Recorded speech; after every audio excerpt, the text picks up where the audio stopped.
Ya, salam pemirsa, berjumpa lagi bersama kami dalam Ya. pembahasan buku Sekolah Sabat.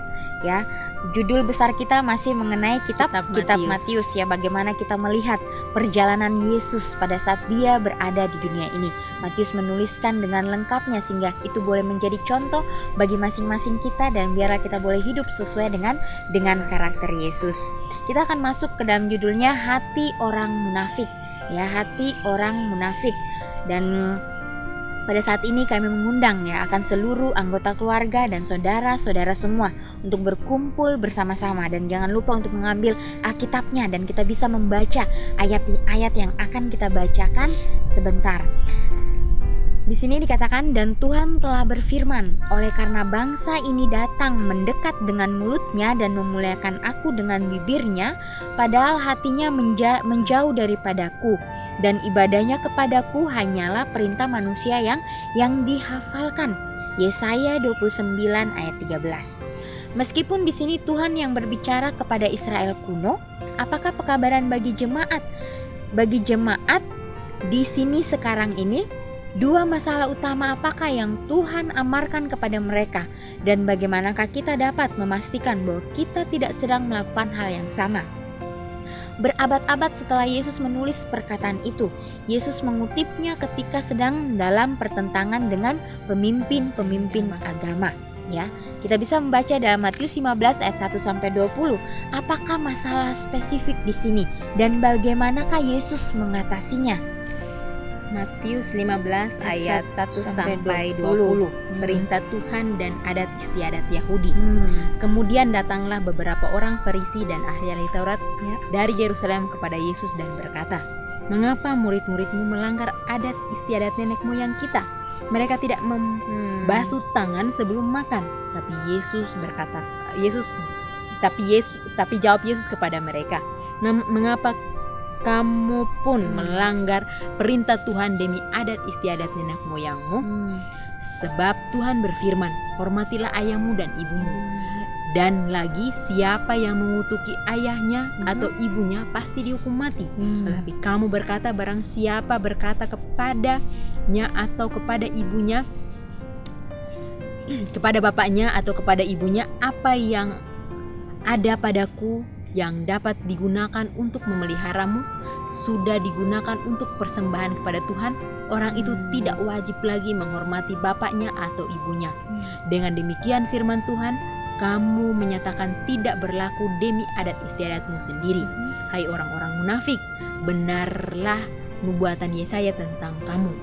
Bangsa ini memuliakan aku dengan bibirnya, padahal hatinya jauh daripadaku. Percuma mereka beribadah kepadaku, sedangkan ajaran yang mereka ajarkan ialah perintah manusia. Lalu Yesus memanggil orang banyak dan berkata kepada mereka, dengarlah dan camkanlah, bukan yang masuk ke dalam mulut yang menajiskan orang, melainkan yang keluar dari mulut, itulah yang menajiskan orang. Maka datanglah murid-muridnya dan bertanya kepadanya, engkau tahu bahwa perkataanmu itu telah menjadi batu sandungan bagi orang-orang Farisi. Jawab Yesus, setiap tanaman yang tidak ditanam oleh Bapakku yang di surga akan dicabut dengan akar-akarnya. Biarlah mereka orang buta yang menuntun orang buta. Jika orang buta menuntun orang buta, pasti kedua-duanya jatuh ke dalam lubang.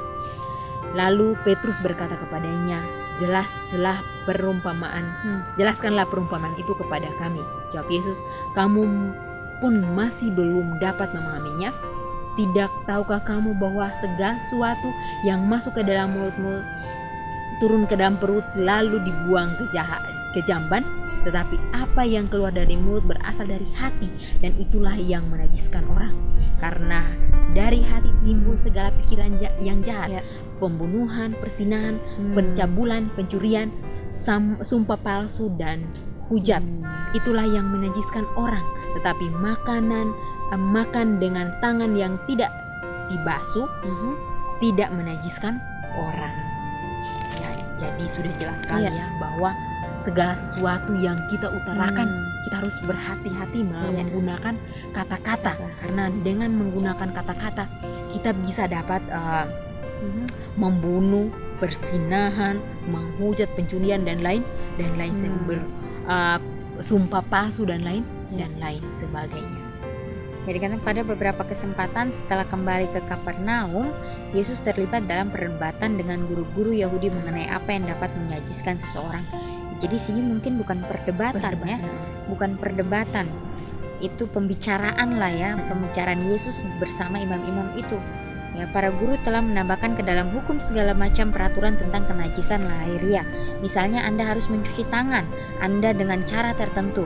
Tapi murid-murid Yesus tidak terganggu dengan peraturan ini. Dan ketika ahli-ahli Taurat dan orang Farisi dari Yerusalem menunjukkan hal itu, Yesus menanggapinya sebagaimana yang telah dilakukannya. Ya, jadi Yesus memberikan jawaban dengan kelemah lembutan. Ya, Yesus menyampaikan itu dengan firman Tuhan. Ya, dia mengutip kembali firman Tuhan.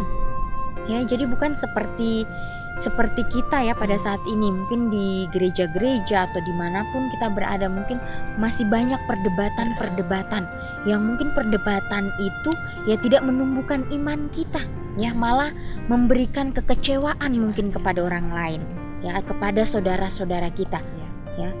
Ini sebaiknya kita harus membangun satu dengan yang lain, ya. Pembicaraan yang kita lakukan, mungkin kita berdoa terlebih dahulu, minta tuntunan Tuhan, sehingga kita tidak sampai mungkin berdebat, tidak sampai melukai hati orang lain, ya. Biarlah kita meminta hikmat dari Tuhan sehingga apa yang kita katakan itu boleh menjadi berkat bagi orang lain, ya bukan menjadi kutuk, ya tapi menjadi berkat, ya. Bagaimana Yesus, ya di sini jangan sampai kita seperti orang munafik, ya kita mungkin menunjuk orang itu dia munafik, padahal diri kita sendiri yang masih belum mempunyai hubungan yang baik dengan Tuhan, ya masih belum mau diubahkan, ya biarlah kita mengoreksi diri kita masing-masing, ya kita doakan itu, ya sehingga kita saling membangun satu dengan yang lainnya, ya dengan roh kerendahan hati, ya kita saling merangkul satu dengan yang lain, ya sehingga kita boleh sama-sama mempelajari firman Tuhan yang indah, ya karena firman Tuhan ini sangat indah bila dipelajari itu, ya bukan untuk dijadikan permasalahan atau perdebatan sehingga itu menimbulkan emosi dan akan mewujudkan dosa-dosa yang lain lagi, ya tapi biarlah kita berkumpul bersama-sama membaca firman Tuhan itu dengan penuh sukacita, dan itu dapat menjadi berkat, ya. Dan seringkali kenapa terjadi perdebatan oleh karena kita tidak mau memiliki kerendahan hati sebagaimana yang Yesus miliki, sehingga kita mau mempertahankan apa yang menurut kita ego kita, ya menurut kita benar, atau ego kita selalu kita tonjolkan sehingga kita memiliki sesuatu kesombongan diri. Walaupun kita merasa bahwa saya tidak sombong, tetapi seringkali kita membuat tidak menyadari, ya membuat situasi di mana harusnya kita memperkenalkan Yesus kepada mereka, karakter Kristus kepada orang lain, malah kita menjadi mencerminkan karakter Yesus lebih buruk kepada orang lain. Yang Yesus inginkan kepada kita agar kita melakukan dalam kehidupan kita adalah pertama, yaitu kita harus meminta kepada Tuhan roh kerendahan hati yang Yesus miliki, sehingga pada saat kita mengucapkan tutur kata kita,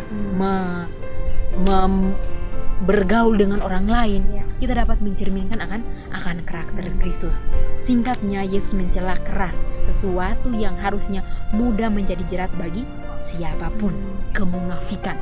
Ya seringkali kita sebagai manusia, kita munafik, kita mau dilihat orang, padahal dalam kehidupan kita berbeda dengan apa yang Yesus inginkan. Atau seringkali kita tonjolkan apa yang menjadi peraturan dari manusia, sehingga kita menentang akan peraturan yang seharusnya, yaitu peraturan dari Yesus sendiri. Kemunafikan dalam kehidupan kita, biarlah kita meminta Tuhan agar menolong kita, karena seringkali kita manusia kita secara tidak sadar kita sudah munafik. Apapun kita mau lakukan, kita mau orang lain dapat melihat, lihat loh ini saya ini. Seringkali kita seperti itu, dan biarlah kita memiliki hati kerendahan hati sebagaimana yang Yesus miliki, sehingga ucapan yang kita ucapkan dapat menjadi pembelajaran bagi orang lain atau menjadi berkat buat orang lain. Siapakah yang pada suatu saat telah salah dalam hal ini, menyalahkan seseorang untuk tindakan baik melalui ucapan ataupun dalam hati sendiri.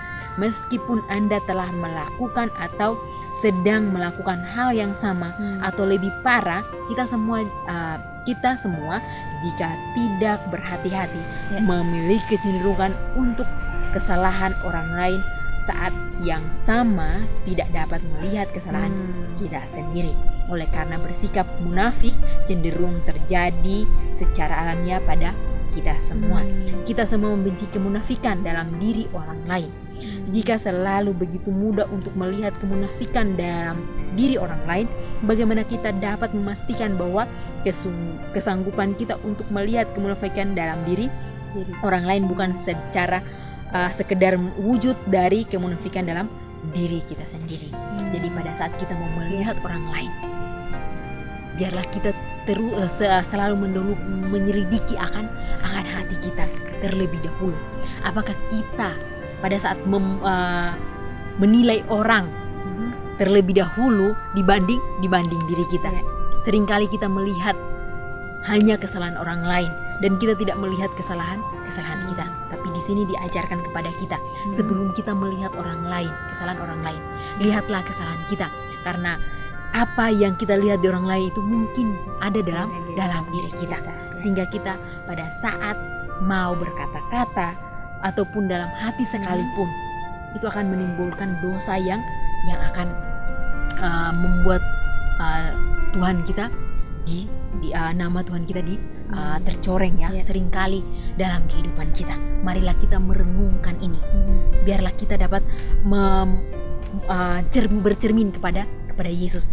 Bagaimana Yesus terus menunjukkan kebenarannya, menunjukkan pembelajaran bagi kita saat ini, di mana kita harus berhati-hati dalam bertutur kata, dalam menilai orang lain.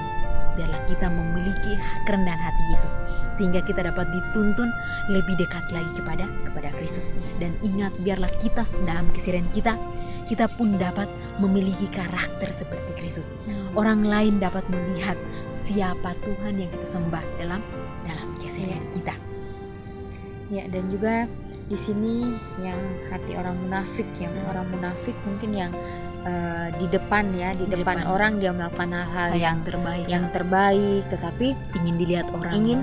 Ingin dilihat orang. Ya, di sini dimana kita diajarkan ya, pada saat kita melakukan kehendak Tuhan, ya orang lain melihat itu, ya bukan diri kita yang mereka tinggikan, bukan diri kita yang mereka muliakan, tapi biarlah pada saat kita melakukan apapun itu dalam kehidupan kita, lakukan itu untuk kemuliaan nama Tuhan, ya sehingga orang lain bisa melihat ya bahwa kita mempunyai ketulusan hati dalam melakukan setiap pekerjaan yang kita lakukan, ya.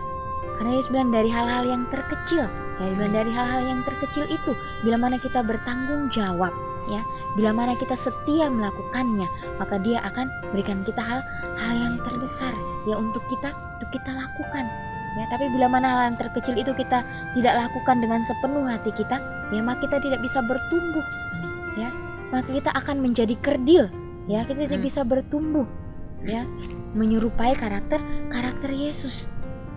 Ya, dan biarlah pelajaran pada saat ini, ya, inilah menegur akan pribadi diri saya sendiri, ya menegur akan kita semua, ya biarlah itu kita boleh doakan, ya sehingga Tuhanlah yang dapat menyelidiki hati kita, bukan kita menyelidiki hati orang, ya bukan kita mengorek-ngorek akan kesalahan orang lain, ya tapi biarlah Tuhan menyelidiki hati kita doakan itu sehingga kita boleh berubah, ya sehingga kita boleh mempunyai karakter seperti Yesus, ya.